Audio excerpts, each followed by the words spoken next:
पवन रेखा ने आवाज लगाई अपने पति को। उस जंगल में उग्रसेन तो नहीं थे, एक दुर्मिलिक नाम का राक्षस छुपा बैठा था झाड़ी में। रानी पवन रेखा की सुंदरता को देखा, बहुत खुश हुआ। बाजी वाह, बड़ी सुंदर स्त्री है और इसके साथ तो मुझे मिलकर के चल करना चाहिए, अब तो इसके बगैर रह नहीं पाऊंगा। महाराज के नैनन की गासी बुरी, जाति कले जो चीरी, खान पान भावत नहीं और दुर्बल होत शरीर। राक्षस ने पवन रेखा को देखा, देखता ही रह गया,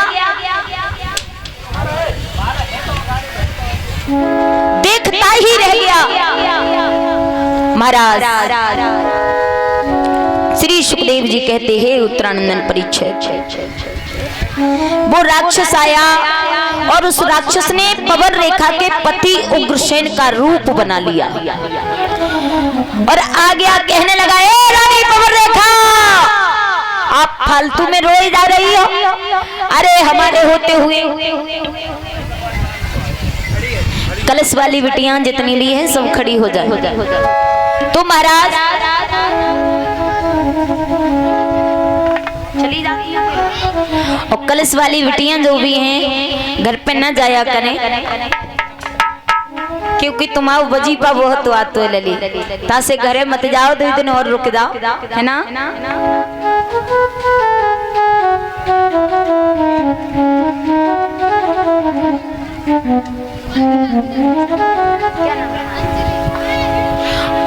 और ये अंजलि गोस्वामी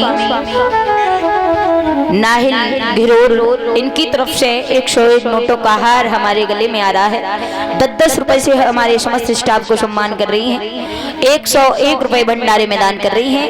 कामना करेंगे भगवान से धर्म के क्षेत्र में आगे बढ़े, लक्ष्मी हाथों में वास करे प्रभु से, ये मेरी यही आशा विलासा है। बोलिए भक्तवत्सल भगवान की। महाराज तो आज उग्रसेन का रूप बनाया, राक्षस आ गया, पवन रेखा से बोला कि बोला है प्रिय रुधन छोड़ो, हाजिर है तेरा रखवाला, मेरे सामने तुझे देखे है कौन भला हिम्मत वाला।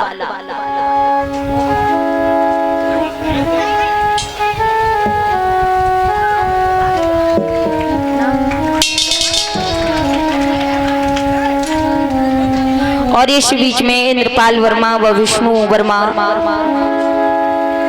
साड़ू एटा से 101 रुपए की माला हमारे लिए गले में सम्मान कर रहे हैं और शास्त्री मंडल को 20-20 रुपए से और सभी कन्याओं को 11-11 रुपए से और फलों के साथ में सम्मान कर रहे हैं।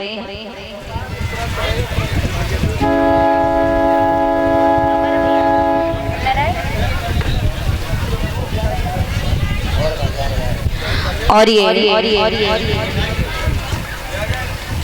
माला भूल गई, इन्हीं की थी, भूल गई, इन्हीं की माला थी, इन्हीं की। अच्छा। और ये 11,001 रुपए भंडारे में दान कर रहे, 1101 रुपए। पर बिंदी तो आपने पूरा लिखा है इसमें, 11,001 लिखे हैं।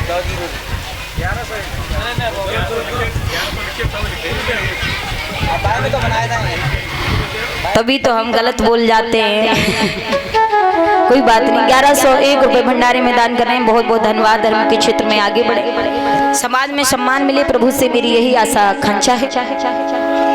बोलिए शुद्ध गुरुदेव भगवान की। आइए महाराज श्री सुखदेव जी कहते हैं उत्तरानंदन परीक्षित महाराज, पवन रेखा से राक्षस ने कहा है प्रिय रुधन मत करो, क्योंकि मैं खड़ा हूँ, अरे मेरे सामने मेरे होते हुए तुम्हें कोई आंख उठा करके भी नहीं देख सकता।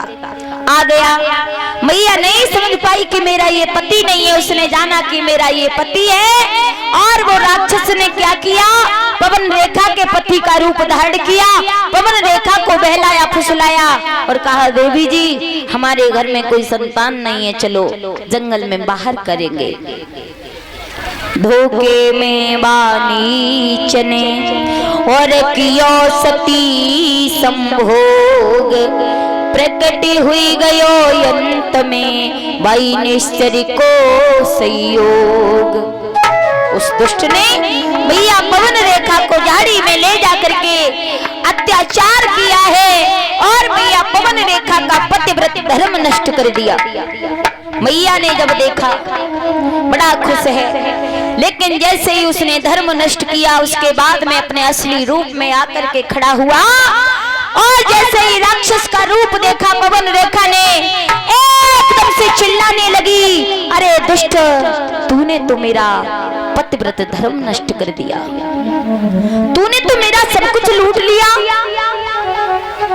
मैया पवन रेखा आज उस दुष्ट को गालियां देने लगी। अगर मुझे पहले पता चल जाता कि तू राक्षस है तो तुझे मैं श्राप देकर के भस्म कर देती, मिट्टी में मिला देती। बोली मैया पवन रेखा,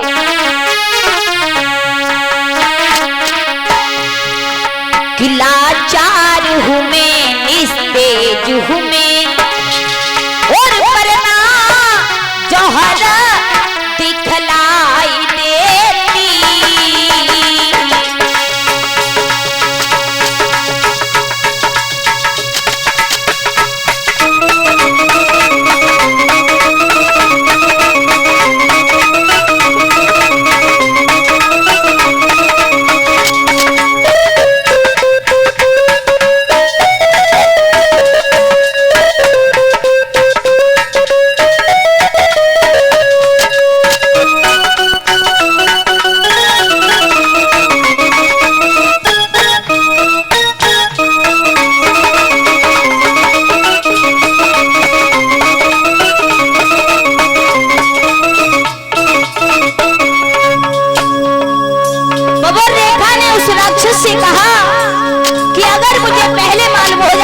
राक्षस है तो मैं तुझे श्राप देकर के भस्म कर देती। बोली मैया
मेरे भगवत श्रोताओं, पवन रेखा ने कहा कि मैं बेबस हो चुकी हूँ क्योंकि मुझे पहले मालूम नहीं था कि तू मेरा पति नहीं है, तू राक्षस है, नहीं तो मैं भस्म कर देती।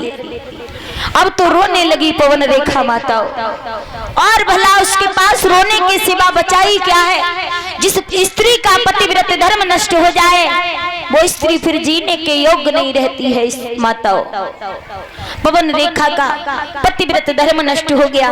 माताओं, पवन रेखा बोली अपने पति के पास जाकर के कैसे मुंह दिखाऊंगी, क्या जाकर के बताऊंगी। तूने तो मेरा दीपक बुझा दिया, मेरे जीवन में प्रकाश था अंधेरा कर दिया, मेरा पतिव्रत धर्म नष्ट कर दिया। ध्यान रखना माताओं, सबसे बड़ा सबसे सुंदर इस संसार में स्त्री कौन सी होती है मालूम है? सबसे सुंदर स्त्री संसार में कौन सी स्त्री होती है? जो गोरी होती है, चेहरा से सुंदर होती है, वही सुंदर होती है क्या? नहीं, बिल्कुल गलत है। कभी ऊपर की सुंदरता से, चेहरे की सुंदरता से हम और आप सुंदर नहीं हुआ करते हैं माताओं। अगर स्त्री के ऊपर सुंदरता होती है तो केवल केवल उसके चरित्र से सुंदरता होती है। अगर आपका चरित्र सुंदर है तो आप बहुत सुंदर हो। स्त्री देखने में चाहे कितनी भी बड़ी कुरूप हो, काली हो, कलूटी हो, अगर उसका चरित्र फूलों की तरह महक रहा है तो दुनिया में वो ही सबसे सुंदर स्त्री कहलाती है। माता अच्छे कपड़ा पहनने से, अच्छा सोना चांदी पहनने से, तेल फुलेल लगाने से सुंदरता नहीं होती। सुंदरता तो केवल हमारे कर्मों से, हमारे चरित्र से, हमारे इस सुंदर से प्रकाश से सुंदरता हुआ करती है। तो पवन रेखा का चरित्र नष्ट हो गया। रोई मैया कहने लगी, अरे दुष्ट, तूने मेरा चरित्र नष्ट कर